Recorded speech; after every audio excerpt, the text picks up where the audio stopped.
ලංකාවේ smartphone market එකේ වැඩිම ෂෙයා එකක් තියාගෙන ඉන්න ස්මාර්ට්ෆෝන් බ්‍රෑන්ඩ් එක මොකක්ද කියලා ඔයාලා දන්නවද? ඒ Oppoද නැත්නම් Xiaomi, Apple එහෙමවත් නැත්නම් Huaweiද? නෑ, ඒ තමයි අද අපේ වීඩියෝ එකෙන් කතා කරන Samsung. ස්ටැට් කවුන්ටර් වෙබ්සයිට් එකෙන් කියන විදිහට 2023 මාර්තු මාසෙ වෙද්දී ලංකාවේ ස්මාර්ට්ෆෝන් යූස් කරන අයගෙන් 42.39%ක්ම යූස් කරන්නේ Samsung ස්මාර්ට්ෆෝන් එක. ඇත්තරම මේ රිසල්ට් එක ගැන ඔයාලට පුදුම වෙන්න දෙයක්වත් නැහැ. මොකද පොඩ්ඩක් වටපිට හොඳට බැලුවොත් අපි හැමදාම දකින ස්මාර්ට්ෆෝන්ස් වලින් වැඩි හරයකම මැනුෆැක්චරර් වෙන්නේ මේ Samsung නිසා. ඉතින් අපි කලින් Xiaomi ගැන කතා කරලා තියෙනවා. එතකොට Pixel, Apple මේ වගේ හැම බ්‍රෑන්ඩ් එකක් ගැනම අපි කතා කරලා තිබුණත් මේ Samsung බ්‍රෑන්ඩ් නේම් එක නැත්තම් Samsung කම්පැනි එක ගැන කතා කරලා නැහැ. ඇත්තරම මේ කම්පැනි එක ගැන රිසර්ච් එක කරගෙන යද්දී මම හොයාගත්ත දේවල් එක්ක ඇත්තරම අපි මේ කම්පැනි එක ගැන දන්නේ මොනවද කියලා නොහිතුනාමත් නෙවෙයි. ඉතින් එහෙමනම් අද අපි බලාගමු ඔයාලා දැනගන්න කැමති Samsung ලගේ ඉන්ට්‍රස්ටිං ෆැක්ට්ස් 10ක් ගැන. Samsung කියන්නේ අද වෙද්දී අපි හැමෝම දන්න. එතකොට රෙවනිව් එක පැත්තෙන් ලෝකෙ දෙවනියට වැඩිම රෙවනිව් එකක් තියන් ඉන්න කන්සියුමර් ඉලෙක්ට්‍රොනික කම්පැනි එක. හැබැයි දැනගෙන හිටියද මේ Samsung කම්පැනි එක පටන් ගන්නේ ට්‍රේඩින් කම්පැනි එකක් විදිහට කියලා. ට්‍රේඩින් කම්පැනි එකක් කියන්නේ සාමාන්‍යයෙන් ප්‍රොඩක්ට් එකක් හරි නැත්නම් ප්‍රොඩක්ට් රේන්ජ් එකක් අරගෙන ඒවට අදාළ ප්‍රොඩක්ට්ස් මැනුෆැක්චරර්ස්ලාගෙන් අරගෙන ඒවයේ ස්ටොක් එකක් මේන්ටේන් කරලා ඒවා කස්ටමර්ස්ලාට විකුණන කම්පැනි එකක්. ඉතින් 1938 දී ලී බයන් චල් කියන Samsung කම්පැනි එකේ ෆවුන්ඩර් කොරියාවේ ඩේගු කියන පැත්තේ මේ Samsung කියන කම්පැනි එක පටන් ගන්නේ නූඩල්ස්, වේලපු මාළු, පළතුරු වගේම එළවලු කොරියාවෙන් අරගෙන ඒවා චීනට අරන් ගිහින් විකුණන කම්පැනි එකක් විදිහට. ඊට පස්සේ 1950 ගණන් වලදී ඉන්ෂුරන්ස් බිස්නස් එකට බැහැලා 1969 දී මේ කන්සියුමර් ඉලෙක්ට්‍රොනික කියන බිස්නස් එකට එයාලා බහිනවා. ඉතින් මෙහෙම 1969 දී මේ කන්සියුමර් ඉලෙක්ට්‍රොනික බිස්නස් එකට බහින Samsung ඊට අවුරුද්දකට විතර පස්සේ 1970 දී එයාලගේ පළවෙනි ඉලෙක්ට්‍රොනික ප්‍රොඩක්ට් එක විදිහට අඟල් 12ක ස්ක්‍රීන් එකක් තියෙන black and white TV එකක් මාකට් එකට දානවා. ඔන්න ඊට පස්සේ 1974 දී washing machines, fridge, microwave ovens, එතකොට air conditioners වගේ electronic home appliances range එකක්ම එයාලා රිලීස් කරනවා. හැබැයි 1980 ගණන් වෙනකන් Samsung ලා මේ ෆෝන් ඉන්ඩස්ට්‍රි එකට අත ගහන්නේ නැහැ. ඉතින් පළවෙනි පාරට මේගොල්ලෝ ෆෝන් එකක් රිලීස් කරන්නේ 1985 දී. ඒ Samsung SE1000 කියන ෆෝන් එකත් එක්ක. හැබැයි මේක මොබයිල් ෆෝන් එකක් නන් නෙවෙයි. මේක කා ෆෝන් එකක්. ඒ කියන්නේ මේක සෙට් කරන්න පුළුවන් වෙන්නේ ඔටෝමොබයිල් එකක විතරයි. ඒ වගේම මේ ඩිවයිස් එකේ ආව ටෙක්නිකල් ඉෂුස් නිසා මේකට කොමර්ෂියලි සක්සස් වෙන්න පුළුවන් වෙන්නේ නැහැ. ඔන්න ඊට පස්සේ අවුරුදු 3කට පස්සේ සවුත් කොරියාව වල මැනුෆැක්චරර් කරපු පළවෙනි මොබයිල් ෆෝන් එකක විදිහට Samsung එයාලගේ SH100 කියන මොබයිල් ෆෝන් එක රිලීස් කරනවා. සමහර සෝසස් වල තියෙන විදිහට මේ ෆෝන් එකෙත් විකුණුනේ යුනිට්ස් 1000-2000ක් වගේ ගාණක්. හැබැයි Samsung ලට ඒ ගාණ එයාලගේ මොබයිල් ෆෝන් ඩිවලොප්මන්ට්ස් ඉස්සරහට කරගෙන යන්න හොඳ මොටිවේෂන් එකක් වුණාලු. Samsung කියන නමේ තේරුම කොරියන් ලැන්ග්වේජ් එකෙන් ගත්තම ඒකේ පළවෙනි අකුරු තුනෙන් කියන්නේ 3 නැත්තම් 3 කියන එක. එතකොට සං කියන එකේ තේරුම ස්ටාර්ස් කියන එක. Samsung founder ලී බයන් චල් මේ නම තෝරගන්න හේතුව අහසේ තියෙන තරු වගේ දීප්තිමත්. එතකොට සදාකාලිකව ශක්තිමත් කම්පැනි එකක් විදිහට මේ Samsung කම්පැනි එක එස්ටැබ්ලිෂ් කරන්න ඕන නිසාලු. දැන් කාලේ බලාගන්න බැරි වුණත් මේ ස්ටාර්ස් 3 Samsung ලගේ 1993 වෙනකන් තිබුණ හැම ලෝගෝ එකකම බලාගන්න පුළුවන් වුණා. කම්පැනි එකක් විදිහට Samsung ලගේ මුල් කාලේ ටාගට් එක වෙලා තියෙන්නේ ක්වොලිටි ප්‍රොඩක්ට් එකක් හදලා එළියට දාන එකට වඩා ක්වොන්ටිටි කියන එකට මූලිකත්වය දීලා ප්‍රොඩක්ෂන් එක කරගෙන යන එක. ඉතින් ඒ කාලේ Samsung කියන්නේ අද වගේ ක්වොලිටි බ්‍රෑන්ඩ් එකක් කියන විශ්වාසය කස්ටමර්ස් ලගේ හිතේ තිබුණේ නැහැ. ඒ වගේම එයාලගේ එම්ප්ලොයිස් ලගේ හිතෙත් අපි ක්වොලිටි ප්‍රොඩක්ට් එකක් හදනවා කියන අභිමානය තිබුණෙත් නැහැ. මේක 1987 ඉඳන් 2020 වෙනකන් Samsung කම්පැනි එකේ CEO විදිහට හිටපු ලී කුන් හීට මුල් කාලෙදී ගොඩක් ලොකු ප්‍රශ්නයක් වුණා. මේ වැඩේ දරුණු වෙන්නේ 1995 දී. එයා නිව් ඉයර් ගිෆ්ට්ස් විදිහට දුන්න ෆෝන්ස් හරියට වැඩ කරන්නේ නැහැ කියන ආරංචිය එයාගේ කනට වැටෙනවත් එක්ක. ඉතින් එයා කරන්නේ ඒ බැච් එකේ තිබුණ ෆෝන්ස් 1,50,000ක් රේකෝඩ් කරලා ගෙන්නගෙන Samsung ගුමි ෆැක්ටරි එක ගාව තිබුණ පිට්ටනියක ගොඩ ගහන එක. ඊට පස්සේ මේ ගුමි ෆැක්ටරි එකේ වැඩ කරන 2000කට ආසන්න මෙම්බර්ස්ලා ඔක්කොම එතනට ගෙනත් ඒ හැමෝටම මිටිය ගානේ දීලා අර ෆෝන්ස් කෑලි වලට කුඩු වෙනකන් ඒ මිටි වලින් ගහන්න කියලා බලාගෙන හිටියලු. කට්ටියටම වැඩේ එපා වුණාට පස්සේ එයා කරලා තියෙන්නේ ඒ ඔක්කොම ෆෝන්ස් වලින් බුල්ඩෝසර්ස් යවලා කුඩු කරන එක. ඊටත් පස්සේ ඒ ඔක්කොම සම්පූර්ණයෙන්ම ගිනි තියලා වැඩේ ඉවරුණාට පස්සේ හැමෝටම quality press කියලා ගහපු headband එකක් දීලා ඒක ගහන් වැඩ කරන්න කියලා. ඒ වගේම එයාලා ආයිත් defect products හැදුවොත් මේ දේම කරනවා කියලා පොඩි තර්ජනයකුත් දාලා. පේනවනේ quality කියන එක ඔලුවට දාන්න කොච්චර අමාරුද කියලා. ඒ වගේම iLanka channel එක subscribe කරපු නැති කට්ටිය මේ දැම්ම subscribe කරගන්න ඕන. මොකද නැත්තම් ඒ කාලේ Samsung employees ලගේ ඔලුවට quality කියන එක දාන්න බැරි වුණා වගේ ඔයාලටත් මේ වගේ quality contents බලන්න පුරුදු කරන්න බැරි වෙයි. ඉතින් මෙච්චර tough decisions ගත්ත මේ ලී කුන් හී කියන්නේ අද වෙද්දී Samsung ඉන්න තැනට අරන් එන්න ලොකු වැඩ කොටසක් කරපු කෙනෙක්.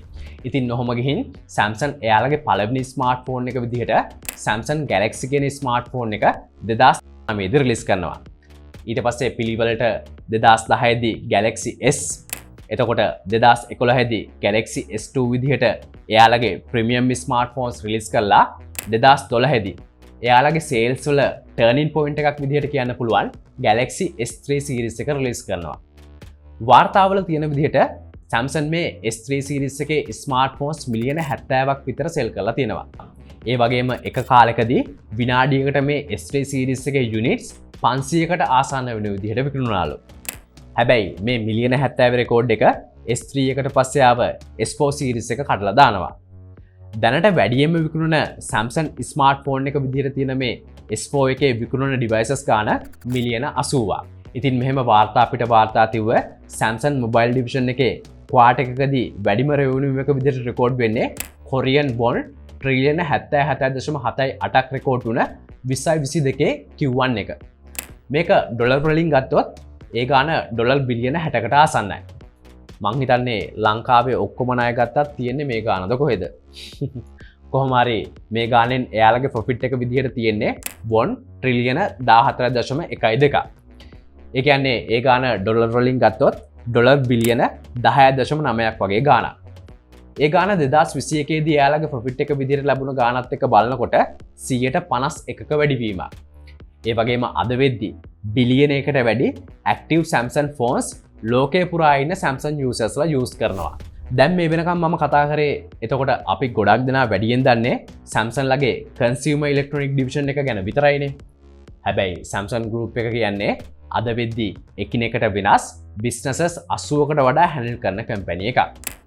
ඒ කියන්නේ ගොඩක් ලොකු LNG carriers, jet engines, එතකොට ultrasonic machines එහෙම හදපු එතකොට හදන company එකක්.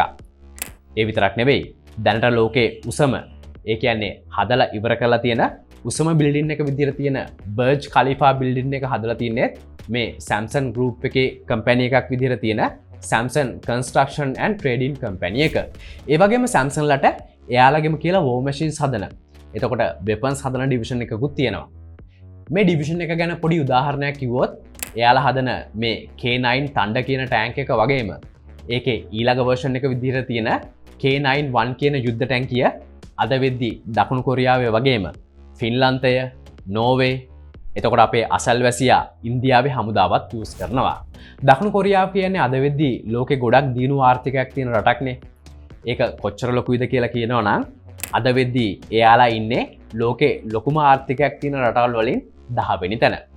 හැබැයි වැඩේ කියන්නේ කොරියාවේ GDP එකෙන් 120කට වඩා අයිතිය කියන්නේ අද අපි මේ කතා කරන Samsung company එක. ඉතින් මේ company එකට අද වෙද්දී දකුණු කොරියාවේ තියෙන තැන වගේම ලෝකේ තියෙන තැන ගැන කියන්නත් මේකම හොඳ උදාහරණයක්. මෙච්චර ලොකු Samsung company එකේ 2022 ඉවර වෙනකොට employeesලා 2,66,673 දෙනෙක් වැඩ කරනවා. මේ ගාන Microsoft company එකට වඩා එතකොට IBM, Alphabet වගේම Apple කියන companies වල ඉන්න සෙනගටත් වඩා වැඩි ගානක්. ඒ වගේම ප්‍රසිද්ධ business magazine එකක් වෙන Forbes කියන විදිහට Samsung කියන්නේ පහුගිය අවුරුදු 3 පුරාවටම ලෝකේ ඉන්න හොඳම employer. ඒ වගේම Samsung කියන්නේ fresh graduates ලටත් වැඩ කරන්න උපරිම පහසුකම් දෙන වගේම වැඩ පටන් ගන්න හොඳම කම්පැනි එකක්. ඉතින් මේ employee satisfaction එක ගැන මෙච්චර reputation එකක් තියන් ඉන්න Samsung ලා එයාලගේ employees ලා වෙනුවෙන් දකුණු කොරියාවේ සුවෙන් කියන සිටි එකේ අක්කර 390ක හදලා තියෙන Samsung Digital City එක වෙන් කරලා තියෙනවා. ඉතින් මේ Digital City එකේ ආසන්න විදියට Samsung employees ලා 35000ක් පදිංචි වෙලා ඉන්නවා. ඉතින් ඒ වගේ ගානක employees ලා එතන ඉන්නවා කියලා කියන්නේ එතන එයාලගේ families එක්ක බලනකොට ගොඩක් ලොකු ගානක් ඉන්නවා කියන එක.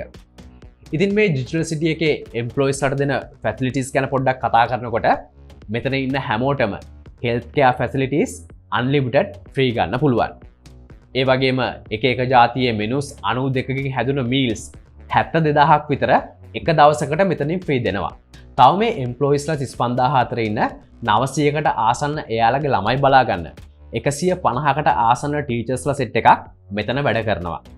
ඒ වගේම employees ලාගේ mind එක relax කරගන්න එක එක celebrities ලා ගෙනල්ලා කරන concert, talk show වගේ ඒවලුත් මෙතන කිසිම අඩුවක් නැහැ. ඇත්තටම මෙතන දෙනවා කියන facilities ගැන කතා කරන්න ගියොත් ඒ ගැන මට වෙනම වීඩියෝ එකක් හදන්න වේවි. හැබැයි මෙතන වැඩ කරන අයට හවස 6ට කලින් කැමති වෙලාවක ඇවිල්ලා තමන්ගේ වැඩ ටික ඉවර කරලා යන දෙන flexible working facility එක ගැන ඒ කියන්නේ Samsung ලා work smart කියලා අඳුන්වන facility එක ගැනත් ඔයාලට අනිවාර්යෙන් කියන්න ඕන. ඉතින් අද ඉඳන් Samsung phone එකක් එතකොට Samsung device එකක් use කරන ඔයාට ඒ Samsung device එක අතර ගත්තම ඒ device එක හදපු ඒ මහා දැවැන්ත Samsung company එක ගැන වෙනස්ම හැඟීමක් දැනේවි. ඉතින් මේ වගේ interesting topics ගැන හදපු videos වලින් අපේ channel එක පිරලා තියෙනවා. මේ තියෙන්නේ එහෙම හදපු Apple company එක ගැන කතාව. ඒ වගේම තවත් මේ වගේ topics බලන්න කැමති නම් අපිව subscribe කරලා bell notification on කරලා තියාගන්නත් අමතක කරන්න එපා. Look at this. Stylish, isn't it? Guess who makes it? Well, this VHS video.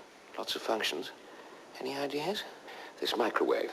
The very latest technology from one of the world's largest manufacturers.